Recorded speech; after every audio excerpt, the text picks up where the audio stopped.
A chilling discovery is about to rewrite history. For 17 years, the disappearance of 7-year-old Emily Hayes from Harmony Creek has been a wound that never healed. A ghost story whispered in hushed tones across porches and park benches. Everyone assumed it was a tragic accident, a moment's lapse, something the river took in its cold embrace. But last spring, when contractors demolishing the old abandoned mill unearthed a small, mud-caked backpack buried beneath the foundation, everything changed. "We found something," the foreman's voice crackled over the phone, tight with disbelief. "Down deep, this wasn't supposed to be here." Inside wasn't just a child's belongings, it was a message. A horrifying promise that the truth was far, far worse than anyone in Harmony Creek had ever imagined. It wasn't an accident, it was deliberate. If you think every child deserves to feel safe, like and share this story. The afternoon sun slanted through the kitchen window, painting warm stripes across the worn linoleum floor where Emily loved to play with her mismatched plastic animals. Sarah wiped down the counter, the rhythmic swirl of the cloth a soothing counterpoint to the tick-tock of the old grandfather clock in the hall. It was 3:17 p.m., the usual time for the rumble of the school bus to echo down Maple Lane, followed moments later by the burst of energy that was her daughter tearing through the back door, backpack bouncing, a whirlwind of stories and scraped knees. Sarah smiled, picturing Emily's bright, inquisitive eyes, the slightly lopsided braid she'd hastily tied that morning. She hummed a quiet tune, anticipating the hug, the questions about her day, the shared snack at the kitchen table. 3:20. The bus wasn't usually this late. Sarah paused, glancing out the window at the empty street. A little shiver of unease prickled her skin, but she dismissed it. Traffic, she thought, or maybe the driver stopped to help someone. She moved towards the kettle, the domesticity a flimsy shield against the creeping worry. 3:25. The silence outside felt heavier now. Sarah walked to the front window, peering down the street in both directions. Nothing. Her stomach tightened. She pulled out her phone, fingers hovering over the number for the school office. "Don't be silly," a voice whispered inside. "She's fine, just talking to a friend." But the rationalizations felt hollow. 3:30. A minivan drove past, then a teenager on a bike, but no yellow bus, no small figure with a pink backpack.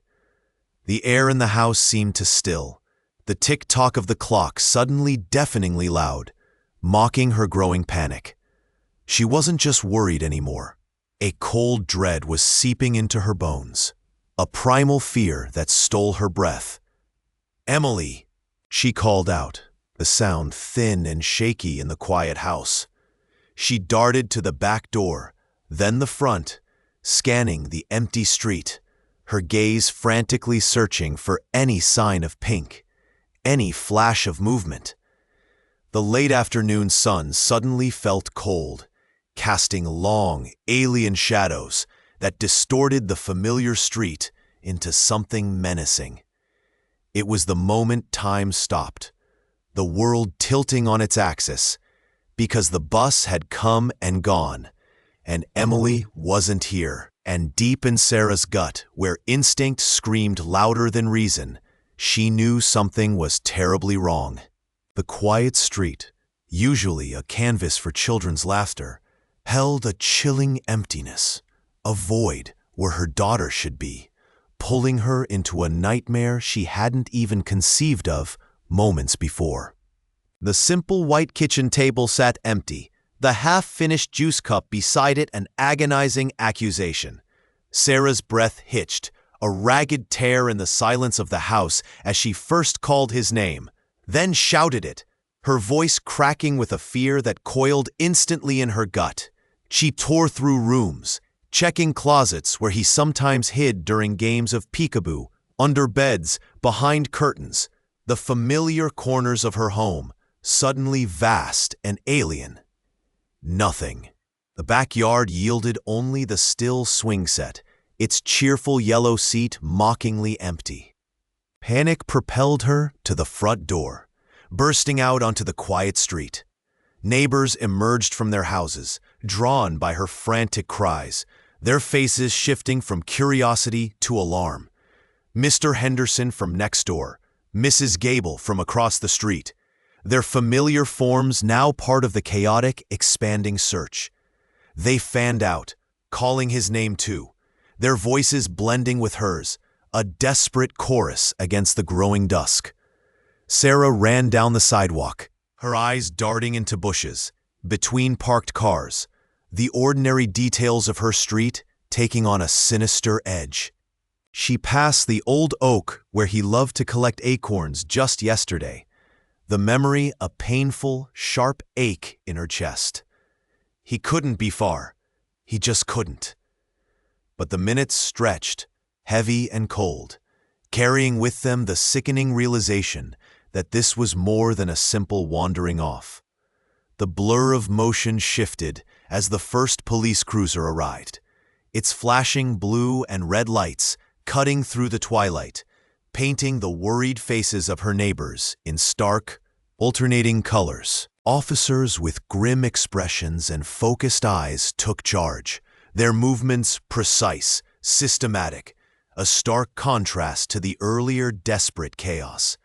They asked questions, their official tone strangely distant, as Sarah stammered answers, clinging to the hope that their organized effort would yield the simple, joyful reunion she craved.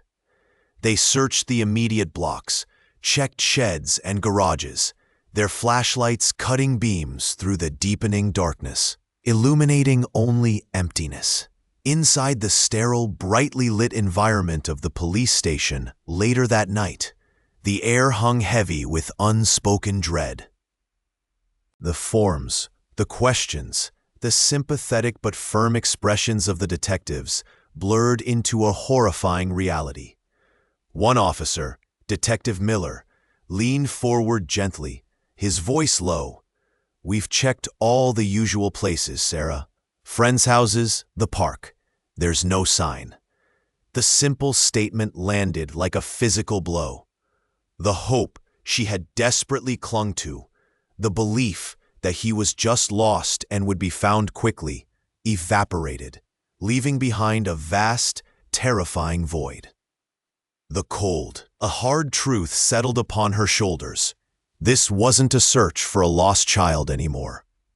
This was a missing child case, and the true horror had just begun.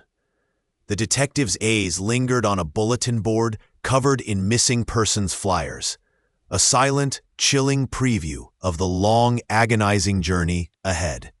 12 years had draped themselves over the small house like a shroud. Dust motes danced in the infrequent sunbeams that pierced the drawn curtains, illuminating the quiet stillness within. Every surface held a thin film, a layer of time undisturbed, mirroring the stagnant pool that had become Sarah's life. The air itself felt heavy, saturated with unspoken sorrow and the echo of a laughter that had long since faded. She moved through the rooms like a ghost, her footsteps soft on the worn floorboards, her gaze often drifting to the empty space where Emily's things once were, or to the small, untouched rocking chair in the corner of what was supposed to be her nursery. 12 years.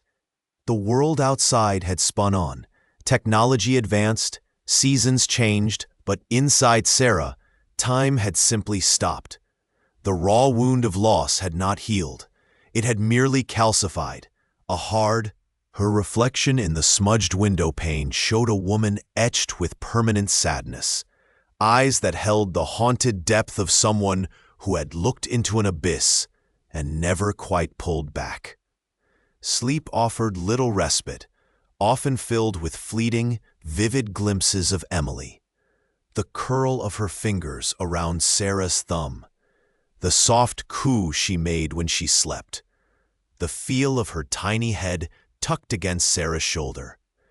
These memories, once sweet comfort, now served as cruel, exquisite torture hammering home the crushing finality of the void Emily's absence had left behind. It wasn't just grief, it was an active, consuming presence, a phantom limb that ached with unbearable intensity every single day. She ate little, spoke less, her world shrunk into the confines of the quiet house and the relentless loop of what-ifs and if-onlys that played in her mind.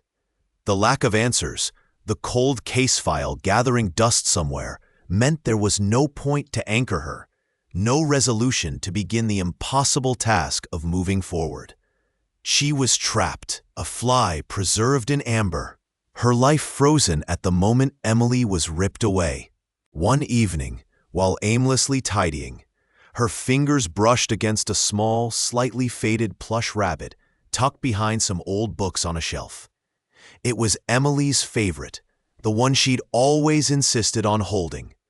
Sarah picked it up, the worn fabric soft against her skin, and buried her face in it, the faint, long-gone scent of baby powder and something uniquely Emily overwhelming her. A silent sob shook her frame, a wave of grief so profound it buckled her knees, sending her sinking to the floor, clutching the rabbit as if it were her daughter, the desolate silence of the house amplifying her pain into an almost unbearable roar. It was in this moment of complete despair, huddled on the floor, that the sharp ring of the telephone cut through the silence, a jarring, unwelcome sound in the quiet mausoleum of her grief. The late afternoon sun slanted through the dusty window blinds, casting stripes of muted gold across the worn armchair where Sarah sat, nursing a lukewarm mug of tea.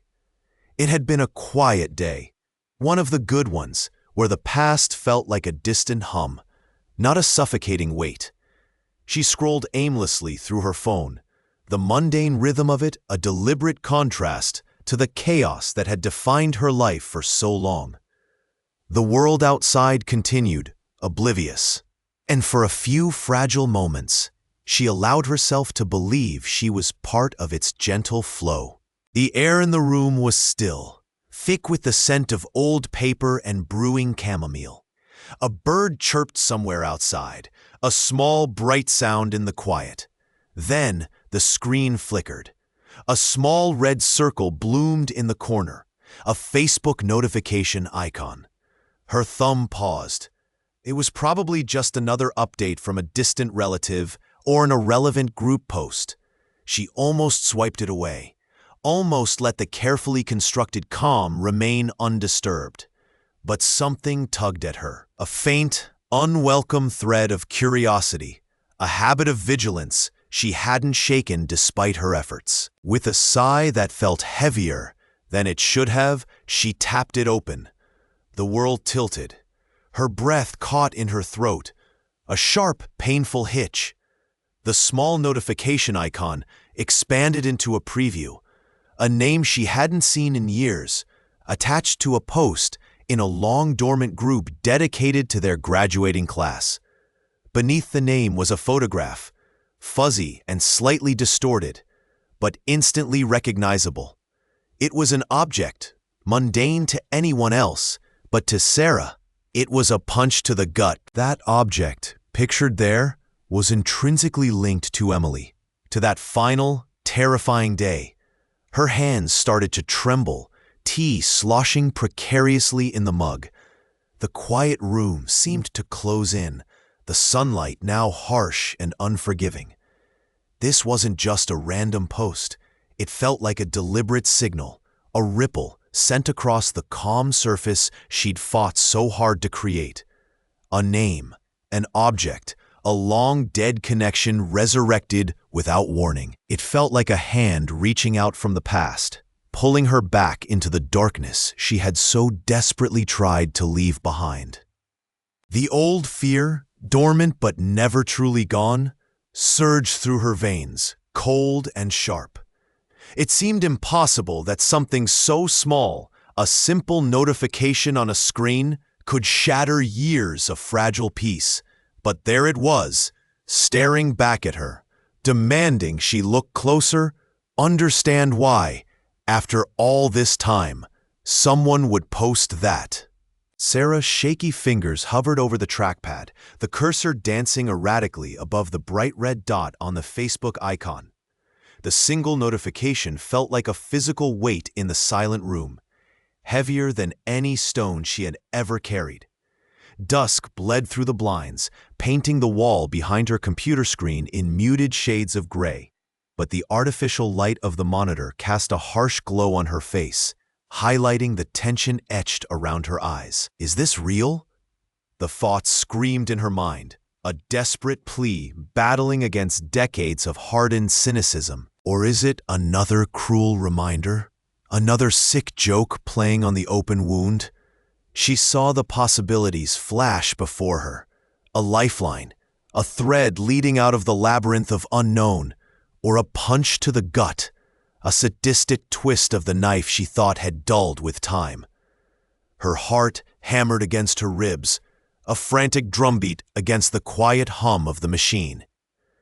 The air in the small apartment thickened, each breath catching in her throat. She leaned closer, the cold plastic of the laptop frame pressing into her forearms, the screen filling her vision until everything else faded away. The notification was simple, just a line of text beneath an unfamiliar profile picture. But the words weren't random.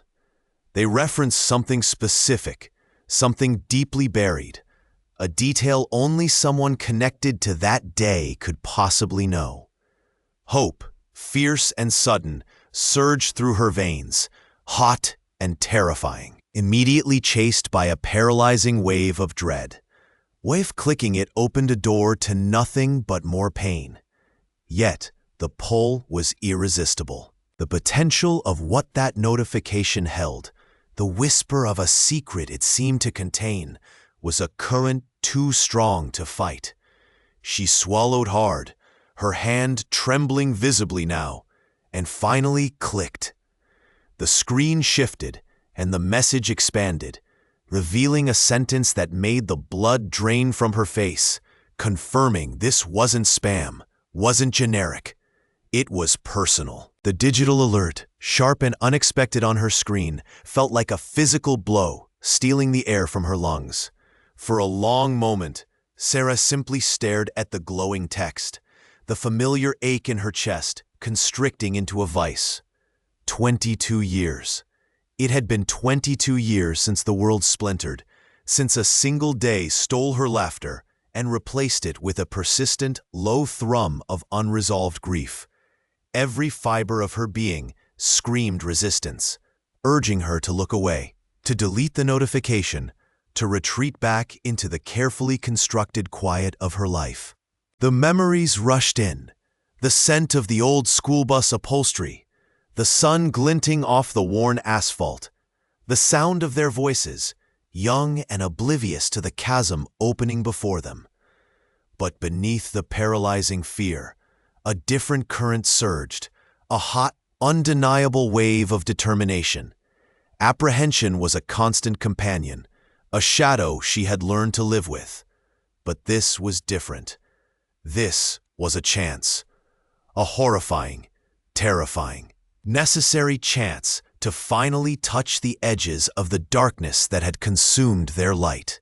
Her fingers trembled as she reached for the mouse, navigating away from the alert itself and towards something more concrete. The internet, that vast, impersonal ocean of information, felt inadequate. Yet it was a starting point. She typed a name into the search bar, a name she hadn't spoken aloud in years, a name that belonged to the one person who had seen the same vacant, haunted look in the eyes of the town back then. Detective Miles Corbin. Retired now, she assumed, if he was even still alive. The search results populated slowly, each click amplifying the pounding in her ears. An old newspaper article, yellowed and scanned poorly, mentioned his involvement in the initial investigation. Another listed his retirement party from years ago. There it was, a faded image, his face lined, but still bearing that weary, knowing expression she remembered from hushed conversations in the sheriff's cramped office. Finding his contact information felt like unearthing a buried artifact, an old address listed with a public record database, a landline number that felt archaic in her hand. Her breath hitched as she dialed, the rhythmic ring-ring echoing the frantic beat of her own heart. This was it. The first step back into the past she had desperately tried to outrun. A past that had just clawed its way back into the fragile present. The silence on the other end stretched, heavy with the weight of unspoken years, and the shadow of an unsolved mystery about to reemerge from the quiet woods. What would he say? Would he even remember? The line clicked, connecting her to the unknown. The air in the precinct was thick with the smell of stale coffee and a quiet, humming bureaucracy that felt impossibly heavy. Sarah clutched the worn folder, her knuckles white, the weight of 12 years pressing down on her as she stepped up to the reception counter. She had called ahead, explained she had new information on the Blackwood Creek disappearances, a case gathering dust since she was barely out of her teens. Detective Miller and Detective Hansen finally agreed to see her, two men whose weary eyes seemed to have seen every kind of sorrow the world could offer, and were now mostly guarded against feeling any more. They led her to a small, windowless interview room, the fluorescent light buzzing overhead like an angry fly. She laid out her findings, her voice trembling slightly at first, then growing stronger as she spoke of inconsistencies, of things she'd noticed only recently that chilled her to the bone. But as she spoke, she watched their faces, the polite nods that didn't reach their eyes, the subtle shifts in posture that screamed, "Here we go again." "Ms. Jennings," Miller said kindly, but his tone was final. "We appreciate you coming in. This case, it's old. 12 years. Files get archived, personnel changes, memories fade." Hansen shuffled some papers on his desk. "We followed every lead back then. It went cold for a reason." Sarah felt a desperate heat rise in her chest. "But this is new. This isn't just rehashing old theories. There's something wrong here. Something everyone missed because they just wrote it off as." She trailed off, unable to say the words "tragic accident" when she felt so certain it wasn't. She remembered sitting in a room like this, 12 years ago, younger, more naive, being told they were doing everything they could. Now, faced with the same walls, the same weary indifference, a wave of nausea washed over her. It wasn't just skepticism, it was a fundamental lack of belief that anything new could possibly surface, a systemic exhaustion that suffocated her fragile hope. She saw the case file on a high shelf in the records room outside, a thin, forgotten spine among countless others, its very position a testament to its dormancy. "Please," she whispered, her voice cracking, "just look at it again. Look at this." She pushed her folder towards them. Miller sighed, a quiet sound of professional weariness. "We'll review it, of course. We always do." The phrase hung in the air, a polite dismissal disguised as diligence. It was clear they saw her not as a source of vital information, but as another emotionally struggling person clinging to a ghost. Stepping back out into the bustling precinct, the indifference felt palpable, a physical barrier. There had to be another way.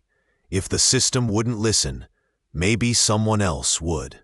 The air in the precinct lobby was thick with the stale smell of coffee and forgotten paper, a low hum of distant radios barely penetrating the quiet corner where Sarah waited. Her palms were slick, her heart a hummingbird trapped against her ribs. Detective Miles Corbin sat across from her, his face a study in polite exhaustion, eyes creased at the corners like worn book pages. He had listened patiently to her halting explanation of the cryptic notification, the unnatural precision of its language, the cold dread it had ignited deep within her. It felt absurd saying it aloud, a paranoid fantasy spun from pixels, but the fear was a heavy, undeniable stone in her gut. Miles nodded slowly, tapping a pen against a worn notepad. So a message, on an old account, referencing details only someone involved could know. His voice was steady, devoid of the immediate dismissal she'd braced herself for. He wasn't looking at her like she was crazy. He was looking at the notification screenshot on his screen. Brow furrowed in thought. Sarah watched him, clinging to the fragile thread of hope that perhaps, finally, someone would see what she saw. It was a desperate gamble, coming here, laying bare her deepest fears to a stranger. But the alternative, doing nothing, was unbearable. A faint flicker of memory, sharp and sudden, pierced through the tension. Her father, years ago, teaching her how to spot a lie in someone's eyes. Miles's eyes, tired but clear, held no judgment, only a dawning curiosity. This simple willingness to look felt like the first breath of fresh air after being suffocated. He leaned back, the chair groaning softly in the quiet room. Most people would just delete something like this, he observed, his gaze meeting hers. Why didn't you? Sarah swallowed, finding her voice a little stronger. Because it felt like a hand reaching out from the dark, and not a friendly hand. She saw something shift in his expression, a flicker of understanding, perhaps of recognition for the chilling anomaly she presented. He picked up the pen again, not tapping this time, but making a note. Okay, Sarah, this is unusual. The words weren't an outright promise, but the weight behind them, the way he folded his hands on the desk and looked at her intently, felt like a door creaking open. He wasn't dismissing it as a hoax or a prank. He was considering it. A slow, shaky exhale escaped her lips. This was it, the turning point, the moment an ally emerged from the shadows of official indifference. We need to dig into this. Properly, he said, his tone quiet but firm. The next steps felt terrifyingly uncertain, but for the first time in a long time, she didn't feel entirely alone facing the darkness. His mention of digging felt like a promise of forward momentum into the cold, digital trail the notification had left behind. The glowing rectangles hummed in the dim room, a stark contrast to the damp earth and whispering trees of moments before. The investigator felt the shift deep in their bones, from the physical world of rust and rot to the shimmering, intricate landscape of data. They sat hunched over the keyboard, fingers poised, the Facebook notification still burned into their mind's eye. Its seemingly innocuous arrival felt like a spiderweb brushed across their face in the dark. Tracing its origin was a dive into the digital depths, a slow, deliberate unraveling of layers. Clicks echoed softly in the quiet space, each action a step further down an unseen path. Hours blurred together, marked only by the screen's unwavering glare and the growing tension in their shoulders. They chased IP addresses like shadows, navigated firewalls like maze walls, their breath catching with each cryptic string of numbers and letters that appeared. A wave of frustration washed over them. The signal bounced through proxies, twisting back on itself, a deliberate attempt to hide. Someone doesn't want this found. Then, a flicker, an exposed fragment, a momentary lapse in the obfuscation. The data narrowed, pointing not to a distant server farm, but disturbingly close, almost familiar. A name, truncated but recognizable, flashed briefly in a log file before vanishing. A wave of cold dread pooled in the pit of their stomach, a feeling that this digital thread wasn't leading to a stranger, but back into the chilling heart of the past itself. The air in the room grew heavy, thick with anticipation. The low thrum of the machines suddenly sounding like a heartbeat pounding in their ears. The screen held the terrifying possibility, the name now etched behind their eyelids. A ghost from the old yearbook brought back to life in the cold light of the digital world. The fluorescent hum of the precinct felt oppressive, a stark contrast to the storm brewing inside Sarah. Detective Miller sat hunched over the monitor, the glow illuminating the tension etched onto his face. On the screen, lines of code and metadata resolved into something concrete, something devastatingly human. A digital footprint, faint but undeniable, leading not into the void they had feared, but directly to a name, an account, linked to a specific location less than an hour from Oakhaven. It was the end of a relentless hunt through the digital ether, and the beginning of something far more terrifying. Sarah's breath hitched, a small sharp sound swallowed by the sterile quiet, her eyes fixed on the name displayed. It wasn't a name she immediately recognized, but the associated dates, the activity timestamps that suddenly went dark precisely when Emily vanished, sent a tremor through her. Who was this person? A cold dread seeped into her bones, mingling with a desperate surge of hope. Could this really be it? After all these years? Miller leaned back, the creak of his chair loud in the stillness. He didn't speak for a long moment, his gaze locked on the screen, then flicked to Sarah, his expression grave. There was no triumph, only the heavy weight of discovery. This account, it was active in Oakhaven, connected to a local IP address right up until the day. Miller's voice was low, gravelly. Then, silence, complete digital vanishing act.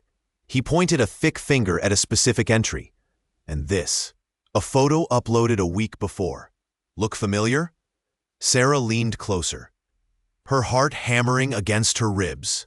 The picture was grainy, a figure partially obscured by shadows near the old woods.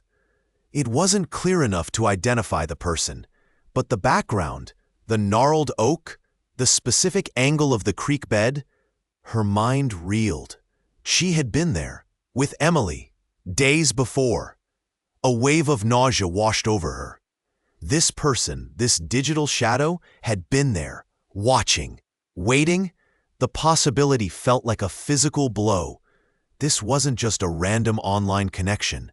It was a presence, linked geographically and chronologically to the heart of her nightmare. It was a name that screamed person of interest, a thread that pulled at the fabric of their long-held assumptions, suggesting the answers lay not in a random tragedy, but in a deliberate, hidden act by someone disturbingly close.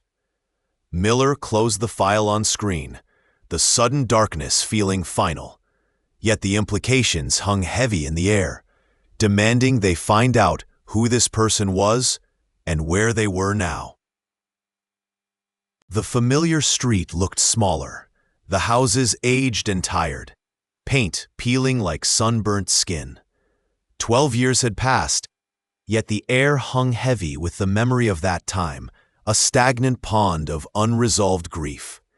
He walked up the cracked path to Mrs. Gable's house, the same faded blue door that had greeted him a dozen times back then.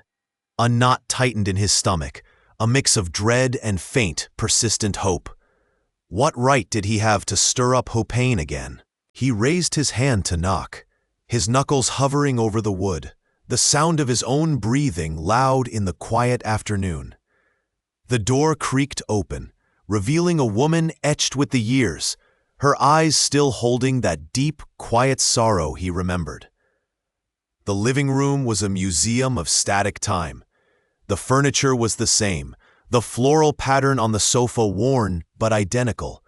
A framed photo of her daughter smiling on the mantelpiece, eternally young. The air smelled faintly of lavender and dust. He sat opposite her, the space between them vast, filled with unspoken history. She wrung her hands, her gaze fixed on a point beyond his shoulder. He tried to speak, but the words felt clumsy, inadequate. He just looked at her, seeing not just the woman, but the mother who had lost everything. I apologize for coming back," he finally managed, his voice rougher than he intended. "But something, a new lead." She nodded slowly, her eyes finally meeting his, and he saw a flicker of something he hadn't seen before.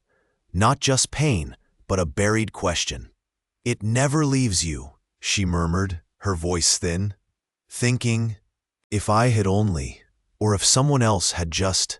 She trailed off, lost in the familiar labyrinth of regret. He leaned forward. "Mrs. Gable, do you remember that odd car parked down the street the week before? The dark one. You mentioned it once, but dismissed it as nothing." A tremor ran through her. She had dismissed it, hadn't she? Just a strange car, probably a visitor. But now, after all this time, the memory returned with a chilling clarity. It wasn't just parked. It had been waiting, parked there every afternoon for days, long enough to notice, long enough for a mother's vague unease to register before logic pushed it aside. She hadn't seen who was inside, only the glint of sun on dark glass. But there was one thing she did remember, a detail that had seemed insignificant then, overshadowed by the horror that followed. A small, almost imperceptible sticker on the back bumper. Something she'd only glimpsed as it finally pulled away the day before. Heading towards the old logging road. The unearthed journals lay open on the sterile surface of the evidence table, their brittle pages a stark contrast to the crisp reports beside them. Detective Miller's voice, usually clipped and factual, held a new note of unease as he recounted the latest findings. But the words barely registered for Sarah. Her gaze was fixed on a hastily scrawled entry, dated just days before everything changed. It described a hushed argument behind the bleachers, the secret pact, and a name she knew intimately, spoken with a bitterness that felt alien. This wasn't the person she remembered. The kind eyes, the easy laugh. A knot tightened in her chest, a cold dread spreading through her limbs. How could the boy who shared his lunch with her in the cafeteria, who helped her study for Mrs. Davison's impossible history tests, be capable of the things hinted at in these frantic lines? She remembered the scent of sun-baked wood from those old bleachers, the distant sound of the football practice, the feeling of being utterly safe in that small, familiar world. That memory, once a comforting anchor, now felt like a cruel trick, tainted and fragile. "It changes everything," Miller said, pushing a photo across the table, a faded snapshot of the group smiling, oblivious. Her eyes landed on him, standing slightly apart, a shadow flickering across his face even then. Was it just the poor lighting, or had she been blind? Every shared look, every whispered conversation, every gesture of friendship, now replayed in her mind like a distorted film.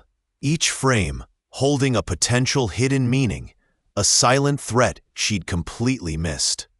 The air in the room grew thick, heavy with unspoken questions and accusations.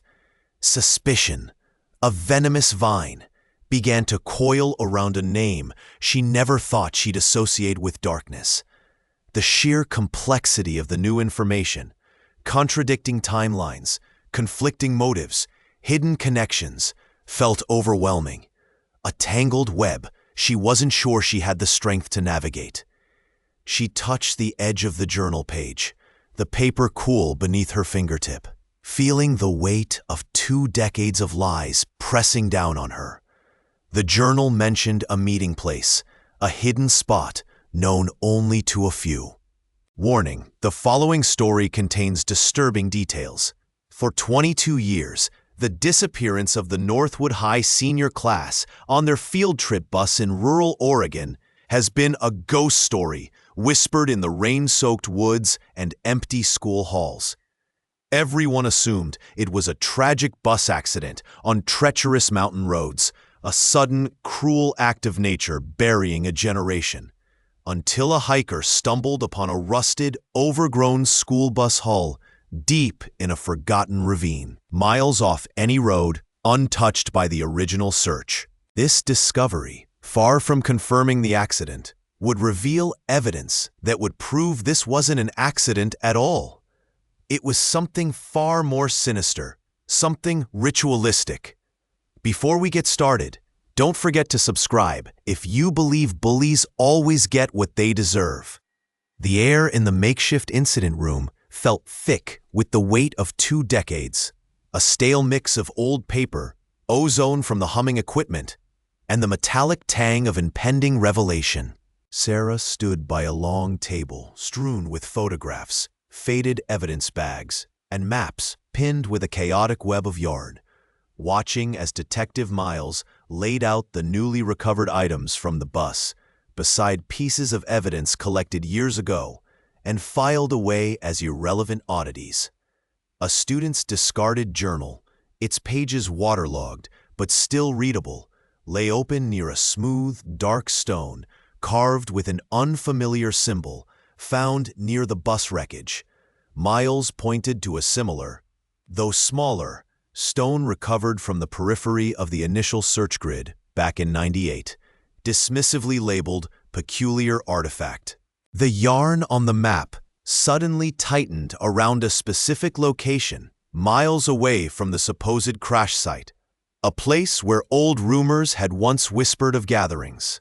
Sarah's stomach clenched, a cold dread mingling with a frantic pulse of hope. This wasn't random, it was deliberate. Her eyes fixed on a photo from the bus, a muddy, broken compass pointing due north, not towards the road, but towards the ravine. Suddenly, the faint, barely there indentation on the journal page, a rough sketch matching the symbol on the stones, solidified into terrifying context. It was a knot tying the past and the present together with sickening force, pointing not just to where they ended up, but why. A surge of nausea washed over her. The accident was a lie, and the truth felt predatory, closing in. Miles spoke, his voice low, naming a name Sarah had only heard whispered in hushed tones, a name connected to local folklore and a secluded property. The pieces clicked into place with the chilling finality of a lock engaging. Sarah's breath hitched, her hands trembling as she reached for the journal, her fingers tracing the faint lines of the carved symbol, a symbol that suddenly felt like a brand. The anonymity of a tragic accident had been a shield, but now the face of a horrifying possibility was coming into focus, and the next steps felt terrifyingly clear, leading them directly to where this darkness had perhaps taken root. Piecing together the fragments of Emily's last days felt like sifting through broken glass, each shard a sharp reminder of what was lost. The team meticulously reviewed every scrap of information, faded yearbook inscriptions, hastily written notes passed in class, whispered rumors recorded decades later. Sarah sat hunched over a stack of old files, the scent of aged paper and dust thick in the air, a physical weight pressing down on her chest. She looked at a photo of Emily, vibrant and smiling, and a wave of visceral pain washed over her. How could someone extinguish that light? The question was a constant, silent scream in her mind. Why? They explored every angle the original cursory investigation had missed. Were there secret relationships, hidden resentments simmering beneath the surface of small-town life? They spoke to former friends, teachers, even distant acquaintances, listening for discordant notes in nostalgic recollections. A chilling pattern began to emerge from disjointed anecdotes and overlooked details, a sense of possessiveness, an undercurrent of manipulation. A secret Emily might have been trying to escape. It wasn't a random act of violence or a tragic twist of fate, but something far more personal, born from twisted emotions and control. Sarah's hands trembled as she connected dots that had remained invisible for 22 years, seeing glimpses of a darkness that had coiled unseen in their midst. The possibility of a deliberate, calculated motive settled over her like a shroud, colder than any physical evidence. This wasn't just about finding what happened. It was about understanding the horrifying depth of human capability for cruelty. The realization solidified, leaving a bitter taste in her mouth, and a new, terrifying question taking root. If this darkness existed back then, who else knew about it? And what were they still hiding? The air in the makeshift command center hummed with a low electrical tension. Fluorescent lights cast a stark, cold glow on the map-covered tables, and the faces of officers gathered around monitors, displaying grainy feeds from surveillance cameras. Sarah sat rigidly in a worn metal chair in the corner, a silent observer amidst the hushed efficiency. Every clipped word, every flicker on a screen, tightened a knot of fear in her stomach. 12 years, 12 endless years, distilled down to this single precarious moment. She traced the worn edges of the photograph in her pocket, the image of a face forever frozen in youth, a constant ache. Please, she thought, a silent scream echoing in the cavernous space of her chest. Please let this be it. Let it finally end. The desperation for justice was a physical weight, pressing down on her. A stark contrast to the terrifying lightness of vulnerability she felt knowing how close they were, how easily something could go wrong, putting her own life back into the shadow she had only just begun to escape. On a monitor, a red dot pulsed, tracking the target vehicle moving slowly through the pre-dawn streets. Fingers hovered over radio buttons. Eyes remained fixed, unblinking. The silence stretched, thick and heavy, punctuated only by the faint crackle of a police scanner and the rustle of paper. Sarah's breath hitched. Her knuckles were white where she gripped the arms of the chair. It felt less like waiting and more like being suspended over an abyss. The culmination of a decade of whispered fears, buried hopes, and relentless searching. This wasn't just an operation. It was the final act of a long, brutal play, and her life felt entirely intertwined with its outcome. The lead officer nodded curtly, his jaw set.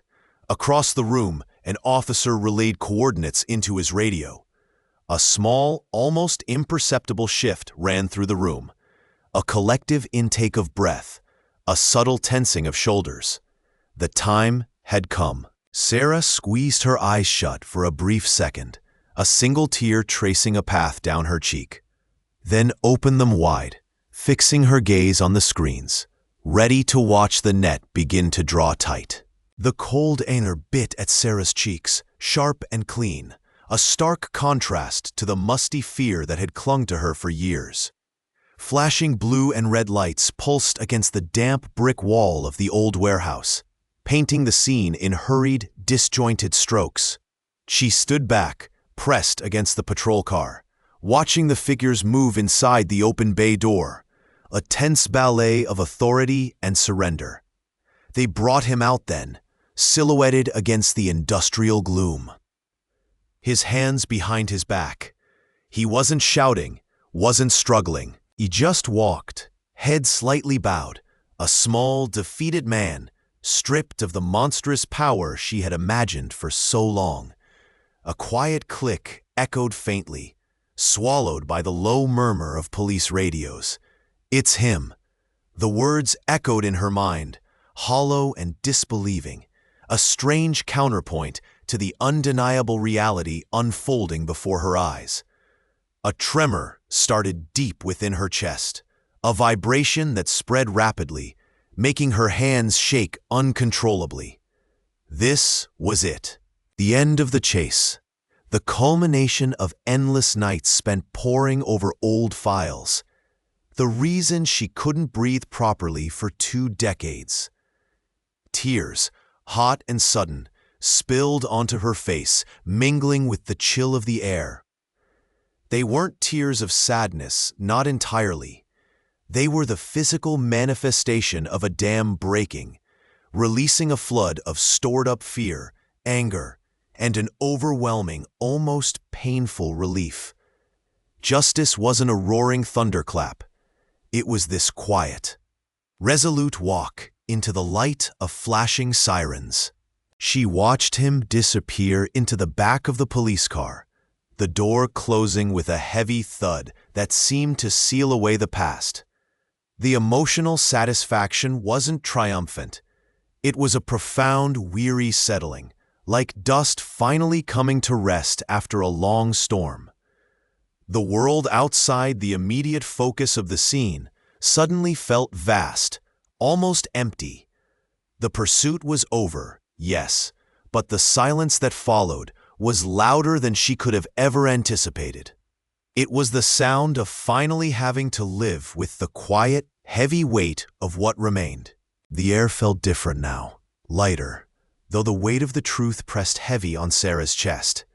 Sitting on the porch swing, sunlight warming her face, she began the slow, painful process of absorbing everything. Each piece of the puzzle, hard-won and terrifying, settled inside her, not as jagged edges, but as a complete, brutal picture. The grief arrived in waves, not just for the lives taken and the innocence stolen, but for the years lost to uncertainty, for the person she had been before the answers came. She closed her eyes, remembering the haunted look in her own reflection during the darkest days, the relentless drive that consumed her. Now, that reflection seemed softer. Lines of tension slowly easing, replaced by a quiet sorrow. A profound sense of closure washed over her, a stillness she hadn't known was possible. It wasn't happiness. Not yet. But the ache had changed. It was no longer a festering wound, but a scar beginning to form. The house itself seemed to breathe easier, the shadows less menacing, filled instead with the dust motes dancing in the afternoon sun. Outside, the rustling leaves sounded less like whispers and more like the gentle murmur of the wind moving on. She walked to the edge of the porch, her footsteps no longer hurried or anxious, but measured, grounded. Justice felt less like a triumph and more like a necessary, somber correction. A heavy stone, finally placed where it belonged. It didn't bring back what was lost, but it honored the memory, the fight. Standing there, looking out at the familiar landscape, altered forever by discovery, but now bathed in the light of resolution, Sarah felt the first tentative stirrings of something new, a quiet hope, fragile but real, like a seedling pushing through hard ground, promising that healing, however slow, had truly begun. There was still a long path ahead, beyond the confines of this moment, towards whatever came next. Special epilogue. Days folded into weeks, marked by quiet moments of reflection and the slow work of putting pieces back together. The world outside continued its turning, but Sarah's inner landscape had shifted. The frantic energy that had fueled her quest was gone, replaced by a steady, quieter rhythm. She found solace in simple things, the smell of rain on dry earth, the warmth of a mug in her hands, the silent companionship of nature. The faces of the lost flickered in her memory, but the sharp pain softened into tender remembrance. She knew the journey had changed her irrevocably, etching lines of resilience alongside the scars of grief. The path forward wasn't about forgetting, but about carrying the truth with grace, about honoring the past by building a future touched by its lessons. There was no dramatic fanfare, no sudden release, just the quiet continuation of life, now anchored by the weight of what was found and the fragile, persistent light of hope.